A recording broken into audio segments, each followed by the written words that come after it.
Brexit has made the European Union weaker and the fragile unity of the EU will face more tests in the future, according to an expert. The UK finally left the EU at the end of the Brexit transition period on December 31, 2020, following almost 50 years of membership. The bloc now has to fill the void left by the then second-largest economy in the EU.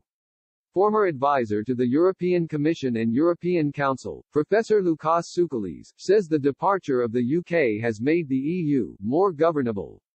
But Professor Lukas says any nation leaving the EU is a real loss, and points out, the UK is much more than just any European country. Writing for the think tank, UK in a Changing Europe, he said, the EU is surely weaker as a result of Brexit, but perhaps more governable. Let me explain what seems to me a rather obvious statement. The withdrawal of any European country from the common project would have been a real loss.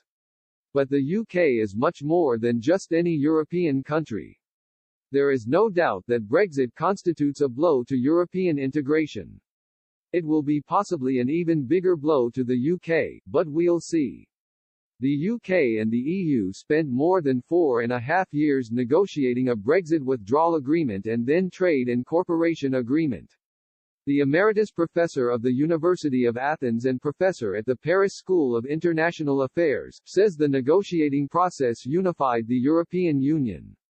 Professor Lukas adds this may also have warned off potential breakaway attempts from populist leaders Marine Le Pen in France and Matteo Salvini in Italy, but insists united approach would not last and new challenges will test the foundations of the bloc. He said, Brexit served as a unifying factor for the EU 27. This helps to explain why we ended up with the EU being more united than the UK during the long divorce negotiations. It showed in the relative negotiating power of the two sides and sent a strong message to all kinds of Eurosceptics in other countries, be it Madame Le Pen or Mr. Salvini. Hence the shift in their political stance, they now want to change the EU from inside rather than leave it. Of course, this positive effect will not last forever. The aftershocks of the pandemic and new crises, expected or otherwise, will test again and again the always fragile unity of the EU. Such a crisis could already be underway with growing discontent over the handling of vaccine deliveries to EU member states. The UK avoided the fiasco by officially leaving the bloc in January and negotiating its deals quicker and approving vaccines faster than the EU. Last month, reports suggested the EU, which negotiated deals on behalf of all 27 member states, could receive just 25 million doses of its Oxford AstraZeneca vaccine by the end of March, compared to 100 million.